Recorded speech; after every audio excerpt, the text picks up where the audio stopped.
Manx Radio's Countryside is brought to you by NFU Mutual. Hello and welcome to Countryside here on Manx Radio. I'm Simon Clark. And I'm Kirree. At the weekend I popped along to St Mark's Village to the Vintage Summer Show. And I was at vintage machinery displayed and ploughing as well in the north of the island at Ballacrebbin Farm.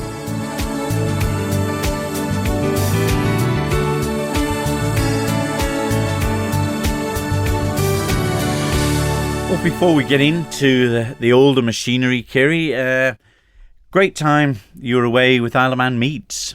Absolutely fantastic. A great privilege it was to represent Isle of Man Meats, the local farmers and everyone else here on the island that makes it possible. But a piece of their beef, a rib of beef, got through to the final of the Meat Management Industry Awards down in Birmingham.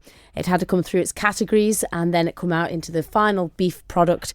And to be up there with the top 6 was just fantastic. Yeah, and just how big is this? It's a huge competition. It is for the whole of the UK, and for people that are involved in the meat industry, they'll know and heard of many of the big processors. We're up against Marks and Spencer's, Sainsbury's, Aldi, to name but a few, Scott Beef, really, really big companies. But it just shows the quality that the Isle of Man is producing. Yeah, that's excellent news for that side of it. But I mean, what's next? Is the more are the Isle of Man getting involved in more of these? Obviously, the cheese has been accepted so well around the world. Is there other areas that are coming up that we can enter? Yeah, absolutely. Food and drink is so popular now across the whole of the UK, and Isle of Man Meats are taking part in the Great British Food Awards and also the really popular Great Taste Awards, and those results are yet to come. But like we saw Finlay MacLeod there judging at the World Cheese Competition, and hats off to the Isle of Man Creameries. They do a great job of their marketing as well. Yeah, excellent. So we'll be keeping an eye on how everything gets on further afield off the island. But on the island, Kirree, St Mark's you were at? Yes, Ballacrebbin Farm there in St Mark's opened its doors 4 years ago to the general public, with great displays of farm animals and to take a trip around and also stay in some of their little Fultons. Well, this weekend, Graham Taylor and his team there at St Mark's held the Summer Vintage Show, and I popped along to see what was all going on. Well, Shauna Boyle, you've been going around the summer here with the vintage tractor clubs and obviously with your own machineries. And again, you're coming away with silverware. What's it today? Best in show, I think we have here today for the Ford 4000 tractor, which I won 3 weeks ago in a raffle in Ireland with a ticket that cost me £25. No, that cannot be true. Oh, that is 100% true. Well, I never, and it is some model. She's gleaming here in the sunshine. She's gleaming. I've been polishing all night at her. Oh. Polishing all night at her. So what goes into getting a tractor like this here for today? Because obviously it's an older girl. Yes. I couldn't even tell you what year it is at the moment. But yeah, you just need to get everything right, don't you? And have her looking the best. And to get all the parts, obviously they're older parts and not these modern electronical type of ones that are about now. So how hard is it to get it restored? Well, this was fully restored. I won this as it is. Right, but I have yeah. half a dozen more up in the shed. And yeah, to get parts, and you put a lot of work and a lot of effort into getting them all into looking as best you can. So this came from your part of the world. You've been now here on the Isle of Man, how long? 30 years. Oh my, a Manxman then? A Manxman, yeah, near enough, yeah. Yeah. So what part of Ireland did she come from? She came from County Tyrone, yeah, on a raffle Sunday night 3 weeks ago, I think it was.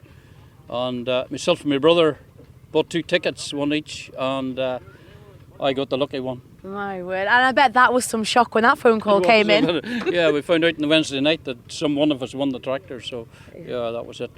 And to look at her, Sean, like she's gleaming here and all the rest of it, value-wise, how do you go about valuing an old tractor like this? To many, if you stripped it back and took all the paint off and left her as a rusty old thing in the shed, it wouldn't be worth much. But to you, that's into the vintage machinery and restoring it and looking after it.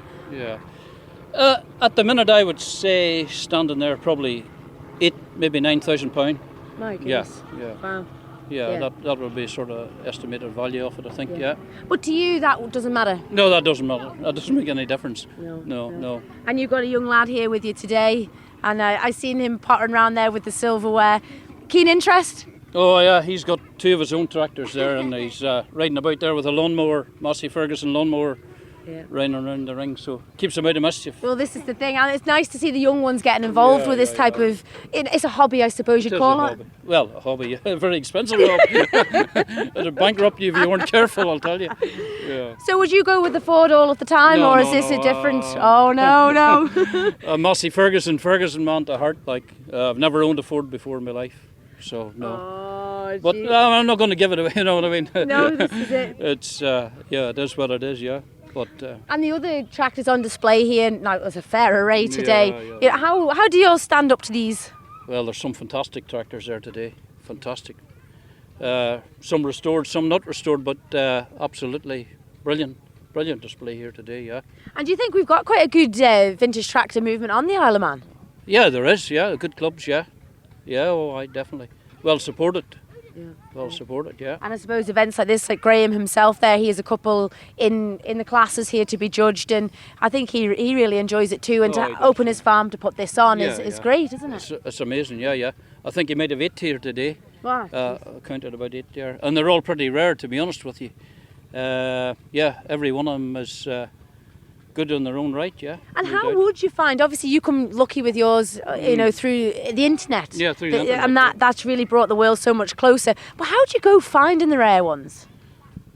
I suppose again the internet is, eBay. The stuff is on eBay. You just have to stay off eBay, to be honest, because there's just no end to what's on there. No. And like you say, for parts and things, that would be easier to acquire them then maybe. Yeah, definitely. eBay is it's the way forward, isn't it? Yeah, for sure. And what's this young lad? What's your name? Aidan. Right, Aidan. I'll get a couple of words of you, Aidan. Right. Now, Aidan, you're here with your lawnmower. How have you got an interest into the vintage machineries? Well, it's just that my dad. It's because he always goes to his farm all the time, and he always gets his tractors there. Yeah. And do you enjoy it? Obviously coming here today, there's lots of old ones, and to you these look very different from the modern day tractor. How do you enjoy it? I enjoy it a lot. Yeah. And do you think one day you'll own one of these new modern types? Depends on the type. Oh no, have you got a favourite too? Yeah. Go on, what's the brand? Lamborghini. Oh my way. I'm assuming this from this Jeremy Clarkson, is it? Yeah.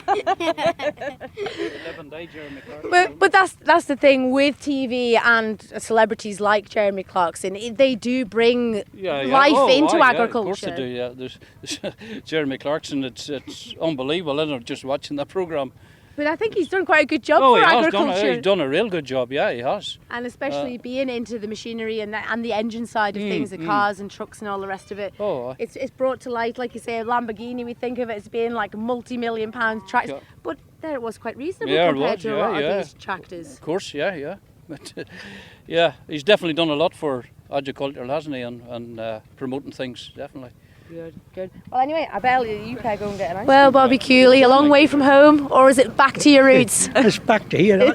I was on this place first back in the 1950s, baling hay. Well, and has it changed much? Everything's changed up here. Now living in Hilbury, you've come back today to do the judging of the tractors. Yeah, the judging of the things. And that's where I was asked to see what I do it, and I always like to help out. This is it.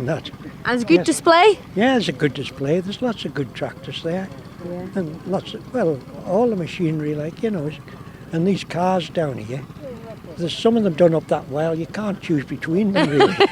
It makes your job as a judge very difficult. Yes, but this steam engine, it's a model of what they were, every detail is in it, as they were when I was a lad, and first seen them on the thrashing mills going round. Never. Yeah. And there's every detail in that. It's done, whoever built it, he's built it just got it down to a smaller and everything, but perfect. Perfect, yeah. And there'll be some good memories you've got of working with them then, yeah. Bobby? Yes, my first job with the steam engine on the farm, thrashing, was when I was 6. I had to keep this drum that was alongside the steam engine full of water, carrying in a little bucket Never. And every so often you would hear the suction and the thing would be empty and it'd have Oh, to start golly, again. you'd have to run again. Start again. But that was an important job. Yeah, because it was water to keep the machine running, wasn't it? Yeah. Yeah. This is it. Well, Fred, the overall champion here today at the Vintage Show. I bet you're delighted. Oh, I'm very pleased, yeah. And what have we got here? A lovely name of Pippa. Yeah, it's a miniature Garrett steam engine, 4 inch to a foot, so it's a 3rd scale. And it is some piece of machinery, isn't it? It's absolutely stunning. Yeah, it's everybody seems to like it. Yeah. And how did you come across her? I bought off a lady who'd owned it from pretty much new, and she lives on the island, Jackie Rock, and she'd looked after it for about 20 years or more, and then I always expressed an interest in it. Yeah. And she rung me up one July, it's my birthday in July, Oh. and she rung me up in July, and it was my 60th birthday, so I thought, well, buy it for my 60th birthday, Yeah. and that's how I ended up with it, and that was 3 years ago. My word. And has she taken a little bit of getting used to?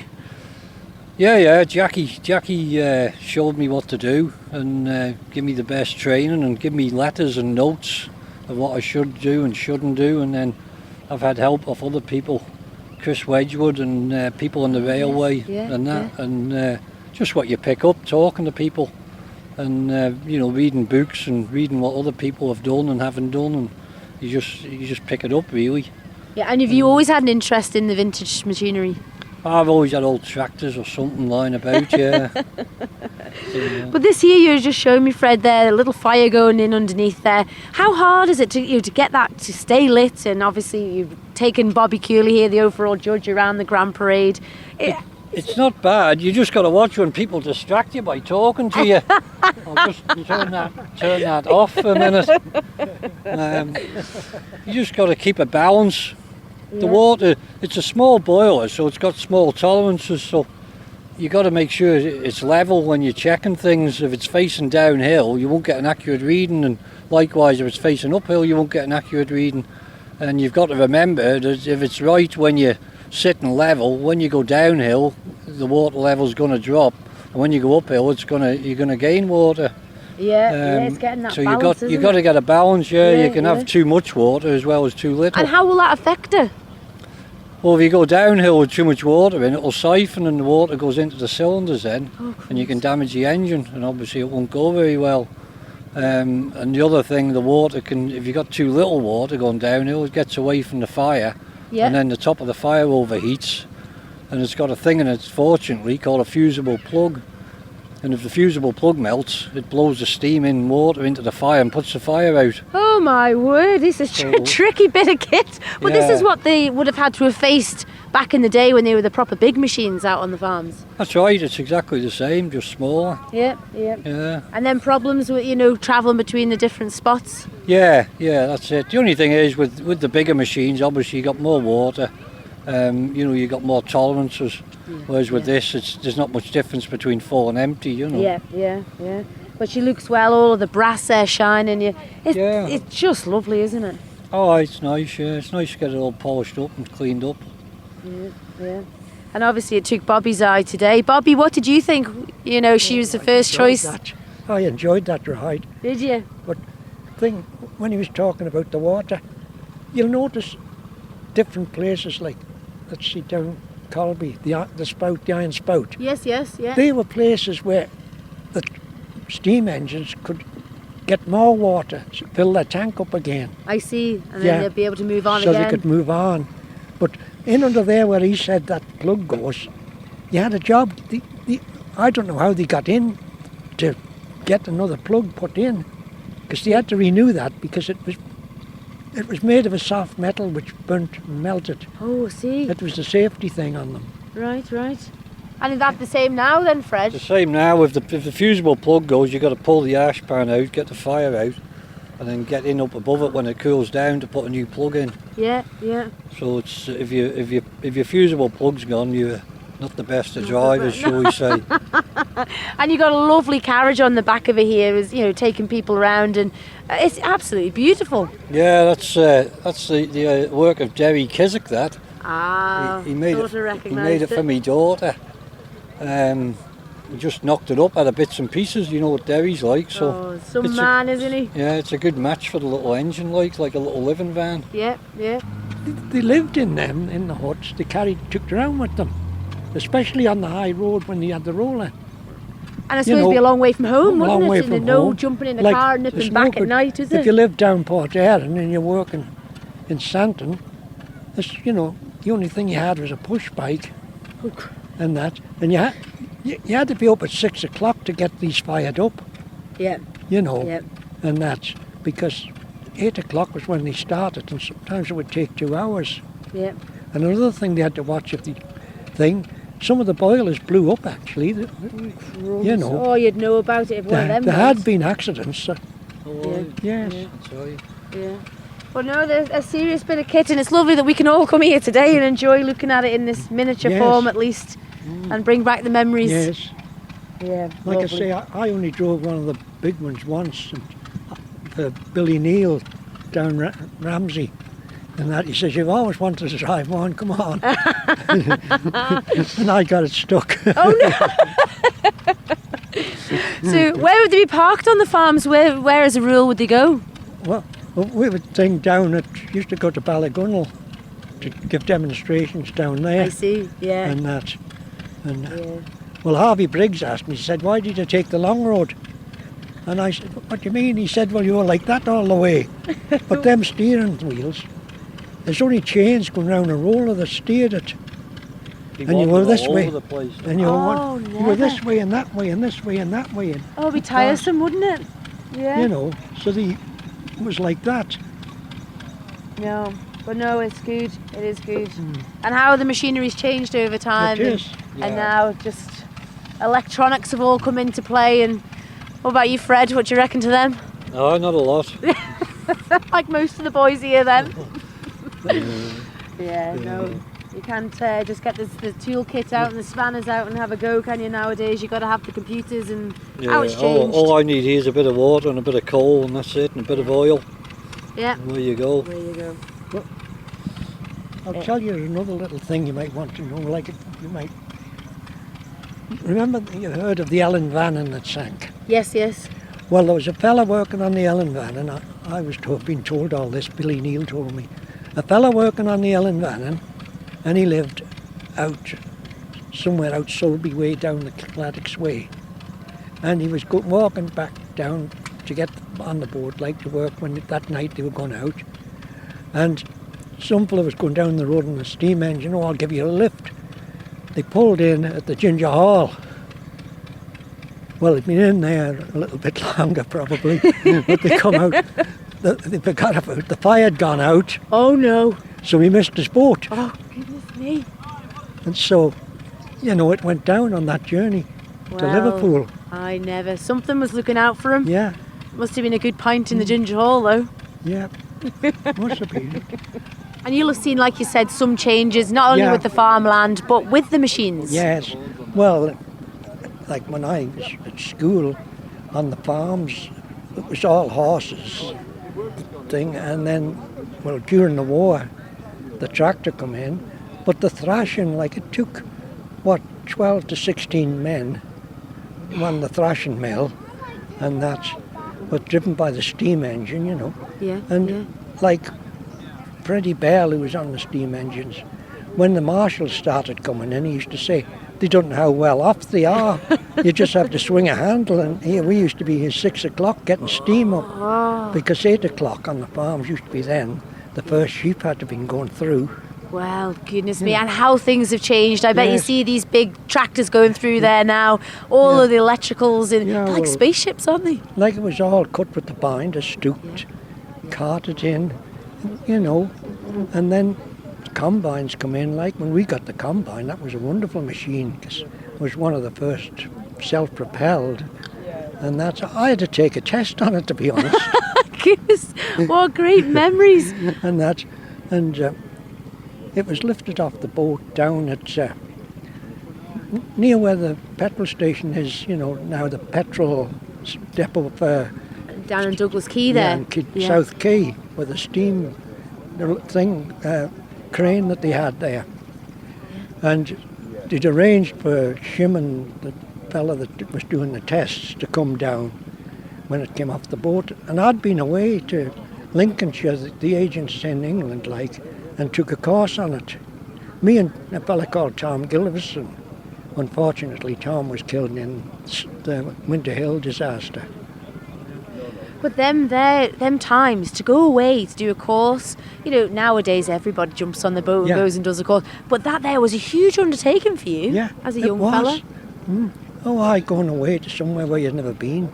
Tom Gilverson was with us, like. Yeah, but the thing is, you got to get to the other side, then travel. Now we've got the trains, the network of trains we have now is very different to then. It's like taking the test. Well, the examiner said, "Where do I sit?" I said, "Well, there's only one seat on these. You'll have to stand on the step." And he's singing. I went up as far as the stone bridge. And he said, "This'll do, I've got to walk back." He said, "Now I've got to decide what sort of a licence, because I've never seen one of these before." Oh my. So who brought it in originally, Bobby? Was this your family or the people you were working for? Or? No, I was working for my father, like, And that was up in Knockfroy? In Knockfroy, where I was born in Knockfroy, like at the farm. And there, and that, until I decided to go motorcycle racing. And turned into a madman. And that's a bit of another story, like.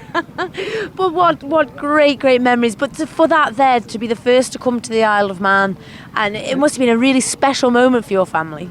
Yeah, I suppose it was, to get that machine, like, and that. But people said, "Oh, it's too big." Well, if they've seen the ones now, 30-foot cut, and that was 10-foot cut. Yeah.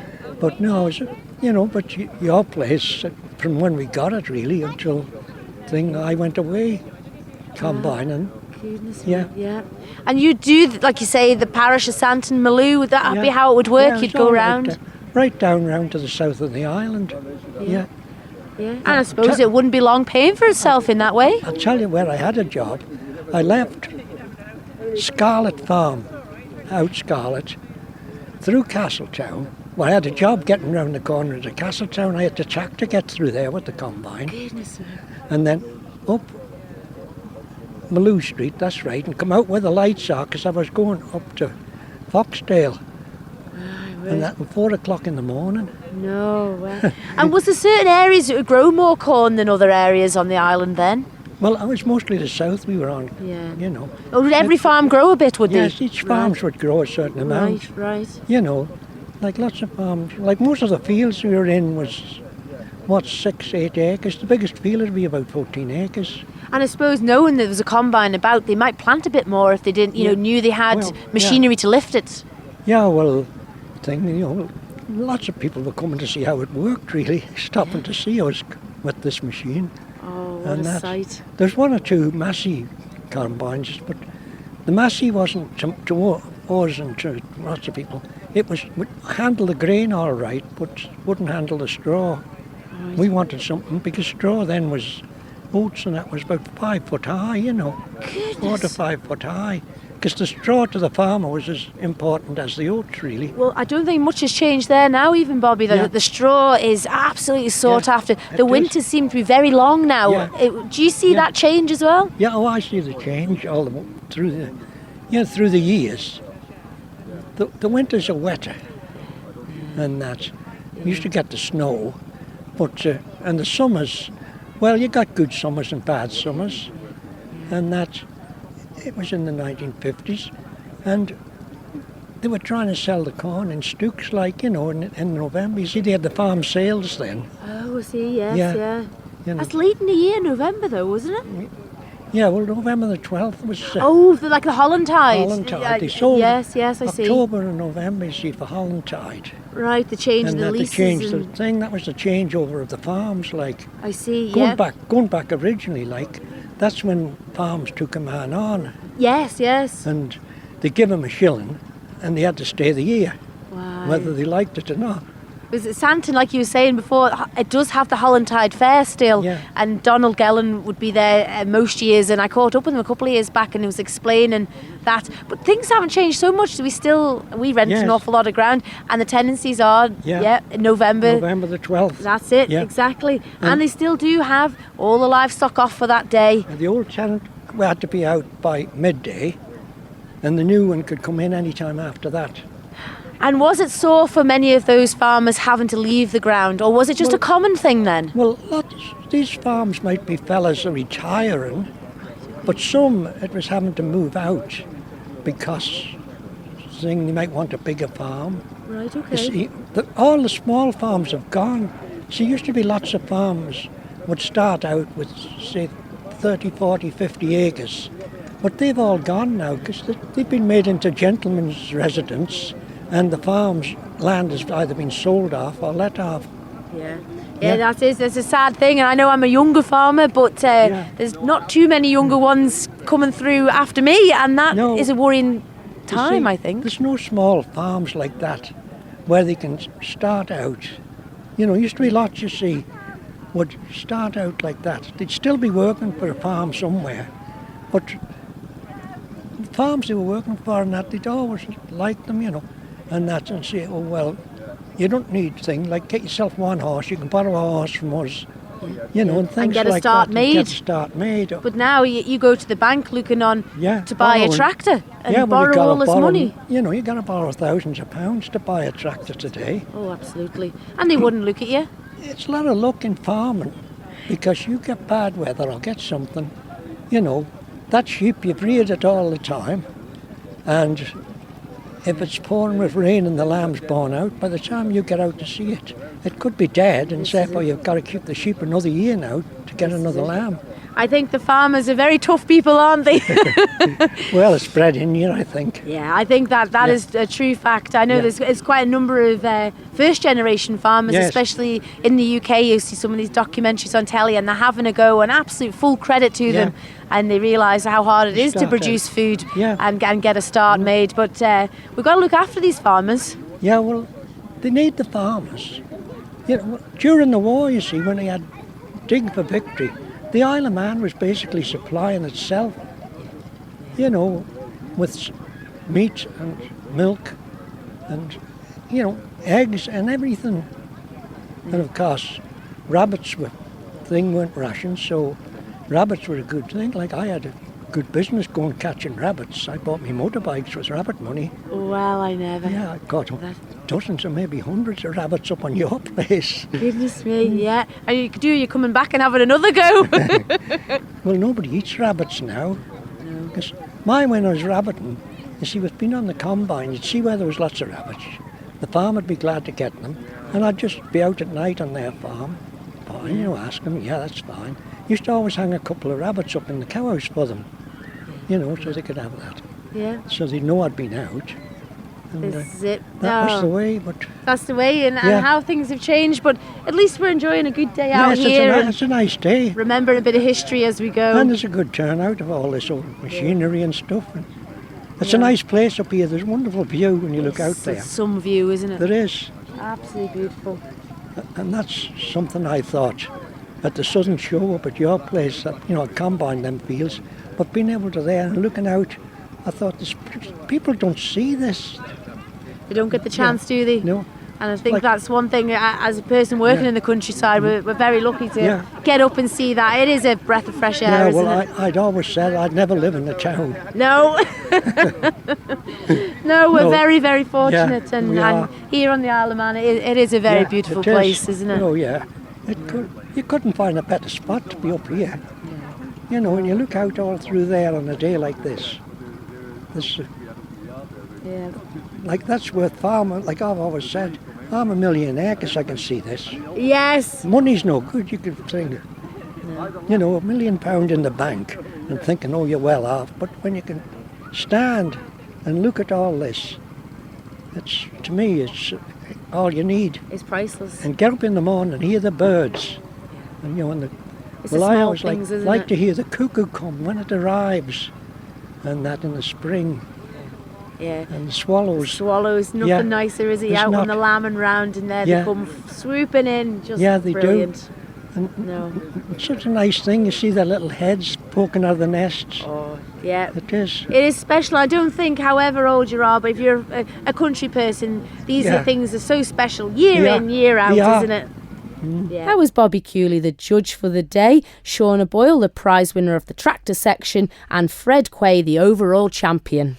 Yeah, it's sounded an excellent time out there. Lovely weather for it as well. Oh, the weather was just fantastic. And like Bobby Cooley said, the view out over the south of the island was just spectacular.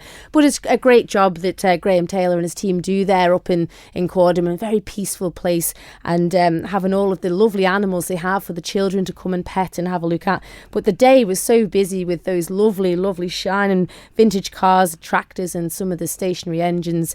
And the Galley family there, as always, with the items from yesteryear, all the old irons and hoovers and all the rest of it, always showing interest. But lots of people in attendance and a good day out. Yeah, you never know what you can get with a raffle ticket, Kirree, do you? But absolutely not. You're listening to Countryside here on Manx Radio with Kirree Kermode and myself, Simon Clark. Well, there was the display of ploughing and old machinery up the north of the Isle of Man at Ballacrebbin Farm, just on the Benahera Road there, courtesy of the Cannell family. And I popped along there and I spoke to Colin Duggan in the ploughing and also Peter as well. And firstly, I spoke to Johnny Crawley, who was there with his team setting up the Field Marshal and the Al Jones baler. Sort of based on the modern baler, really, but the simple original design of it, I'd imagine. Yes, they were made for many and distributed right round the up and down the countryside. There's still a lot of them on the go. So this is the only one that I know that's on the Isle of Man, like, but.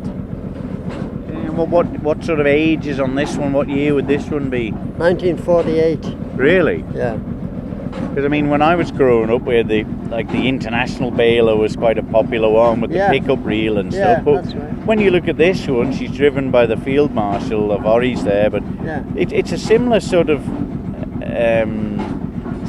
process to the modern balers, isn't it? Yeah, only you're running along with the modern balers. You're picking it up off the ground, aren't you? Yeah. And that's what we're doing now. We've got that one there rolled across here and throwing it in and putting it out the other end. Now I see there's some strings going round there like the modern balers. Does it tie it itself? No, Ari ties it.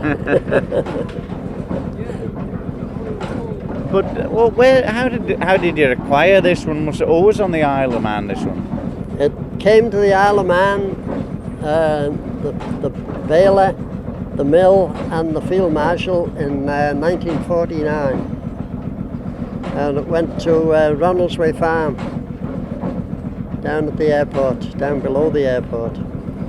And it went on there south of the island for quite a long time, going round with the mill and the baler, and then it went to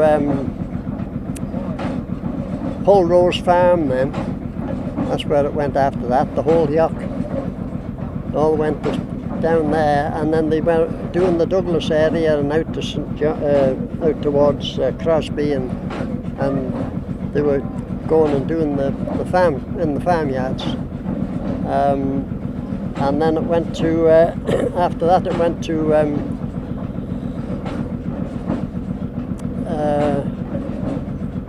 Tom Callow down at you know where the cafe is when you're coming round the top of the Bulgham there and coming into at the dune there. Yeah, at the dune, yeah. Well, Tommy lived at the dune, and he had a run with it there for a couple of years, and then he lived a couple of houses down from me. He was an old fella, like he was 82 then, and he said to me, "What are you doing today, young fella?" And I said, "Oh, I'm not doing much, Thomas." He says, "Do you want to come with me and he said, and have a fire. And I said, a fire? I said, it's too fine a day to have a fire, isn't it? He said, no, it's a good day for the fire. So I said, where are we going to go for the fire? So he said, we're going up to Laxey, up to the... He said, I've got a mill up there and they're wanting to build a big shed for cattle. So he said, we've got to get the mill shifted. So I said, oh, let's go up and have a look then. So we went up and had a look. And I said, yeah, I said, you want your head looking at, Tom?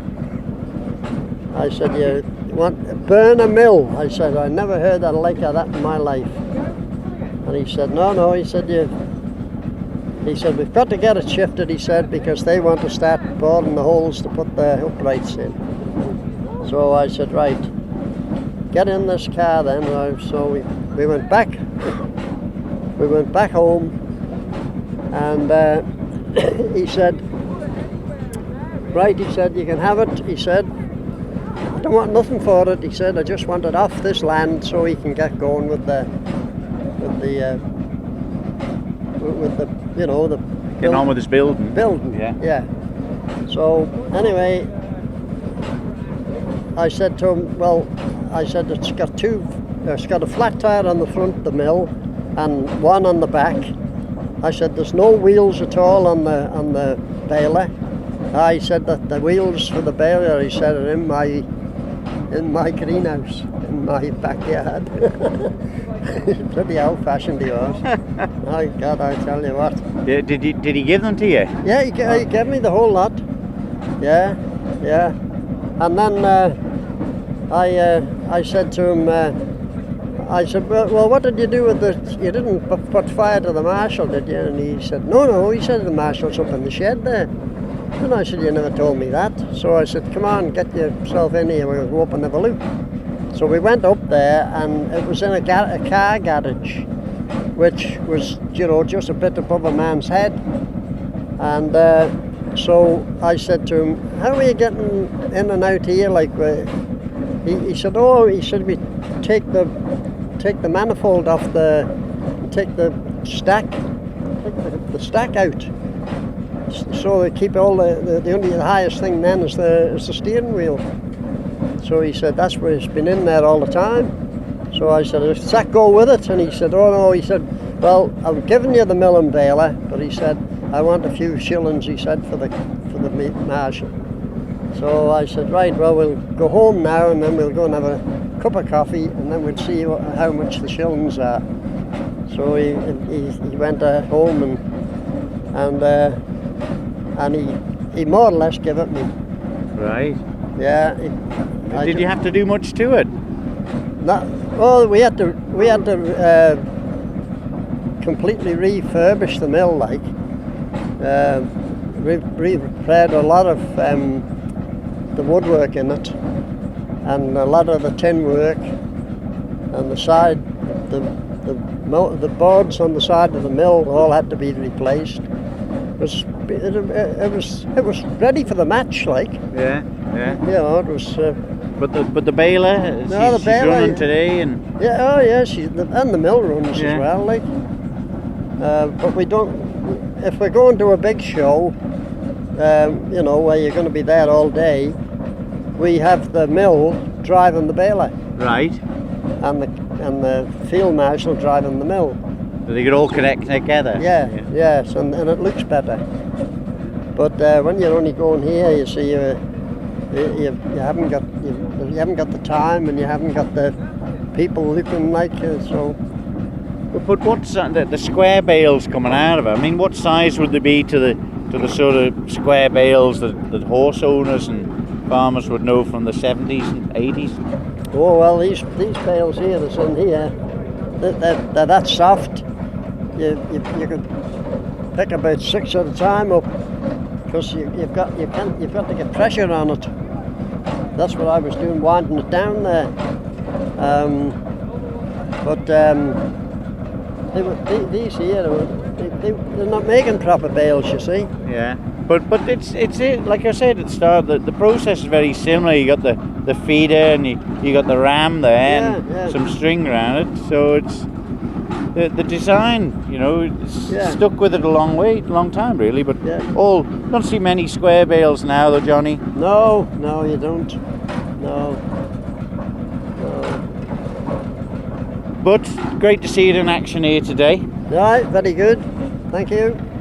Well, Colin Duggan, thanks for stopping her for a second. You're one of the few with the McCormick International here today. Yes, yeah. I bought this tractor about 3 or 4 years ago. Came from a fella down in Somerset, and it was originally registered when it was new. It was in Jersey, Really? so she's been well travelled. Right. Now, we always had the Massey 35s when I was a kid on our farm. I always remember going to Ballacrebbin where Ab Gellan was, Yes. and Ab had one like this. And Right. I think it ended up at Allinson's maybe, and she was still going many years later. Yeah. They're a good old bus, really. Very good traction wise. That's what I like about it. Does this one have a diff lock on it too? Yeah. They were ahead of the time when the International brought out the 250 was the first of this type of thing, and they had a diff lock on, which took Massey Ferguson another 10 years, I think, before they got round to doing it. Yeah, because I remember when we had attached to the trailer bringing the bales in, and we'd borrowed it, and I got on. I thought, what's this one doing? I jammed the pedal down, and my brother couldn't get it turned. So Absolutely. So they were one of the first I sort of remember with it, but not be used it much for this sort of ploughing, though, will you? This is the only job it does now. I take it away to England to do the British national ploughing match, and I was taking. I've got a Massey Ferguson 135, and the trouble is they're a bit desirable, and if you're at the wrong place you can lose it. Really? Yeah. So these here are arguably even better to plough with, but they're not quite so desirable. But so. you don't see as many of these about, though, do you? They are at ploughing matches. They're Really? away. Yeah. They are the pretty well up there. Yeah. What about the plough that you got on it today? That doesn't look an international Ford, is it? It's a Ransom's TS86 match plough. I've had it for about 20 years, but it was second hand. It was probably made around about 1970. Yeah. But ploughs, you think to yourself that one plough would be the ideal one, but there's many different types involved. Oh, everybody has their own little idea as to what they need. They know which thing to adjust on it. Yeah. Has it got its own special spanner? There is a spanner there. Yeah. But yeah, it goes quite well. Yeah. Are you still enjoying the competitions? Absolutely. Yeah. It's a day out, an excuse to meet people, and I'll keep going as long as I can. Be nice to be able to keep going like Harold East and them fellas. I'm sure you do. Well, I'll leave you. The first thing of the buy looks pretty straight, Colin. You must be looking at it thinking it's not bad. It's not bad start. We'll leave it to it. We'll put up with that. Yeah. Well, firstly, Peter, great to see some old machinery out at Ballacrebbin here. Absolutely. Yeah, it takes you back to see some of this stuff. What's scary is some of them were actually the things I remember as a kid actually using properly in the fields, not just here as a vintage day.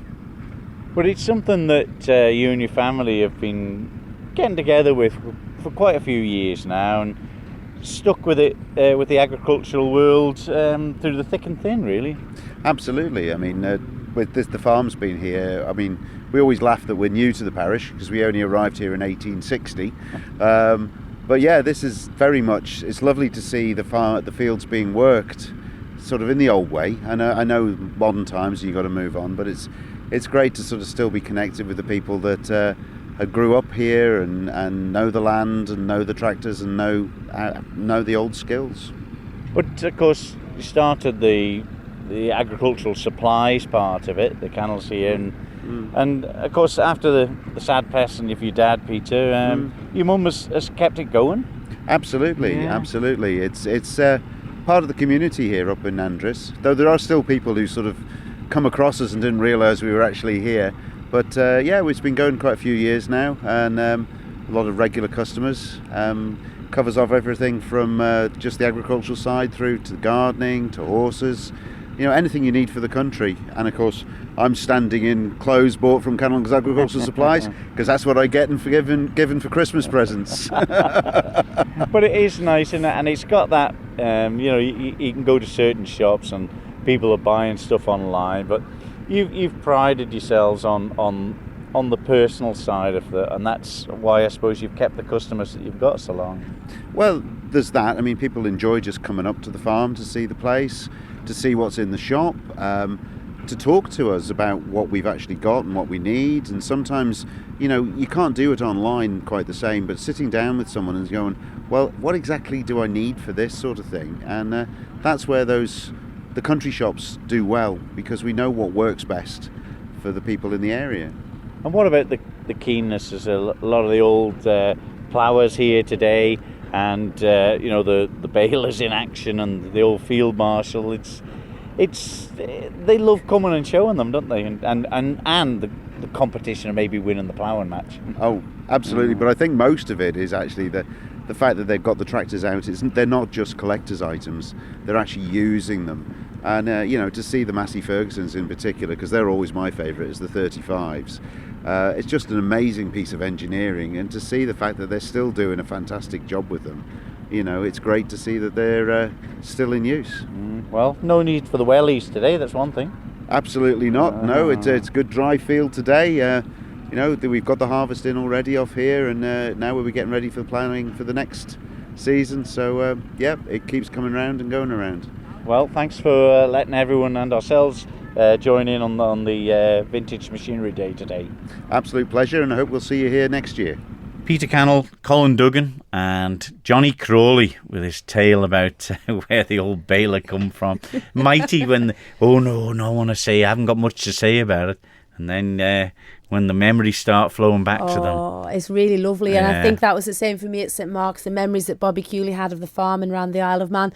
But these things are so special in Manx history, aren't they? And those memories, to see how far we've come as well with now the modern machinery that looks ever so different to what we see at the weekends. Well, just about it from us today. Just a couple of things to mention. I think we'll be out and about next week, Kirree, won't we, at the Isle of Man Food and Drink Festival at the Villa Marina Gardens. Oh, it's always a good one, isn't it? All the tasters that are going around, those cheese and then the milkshake and different beef sausages. Oh, I can't wait. Indeed. And of course, don't forget a date for your diary, Saturday. Yes, Saturday, the 25th of September in the Parish Hall in Andres. It's the Root Show, or the Andres Produce Show it is today, if you want to go and support that one. Any events that you have, let us know here. Kirree Kermode or Simon Clark, countryside at manxradio.com, and we'll give them a mention, even pop along. And don't forget the tub sale on Wednesday the 15th down at Knockalo there at Peel. That's it then, from me, Simon Clark. And me, Kirree Kermode. We'll see you next week. Bye-bye. Bye-bye.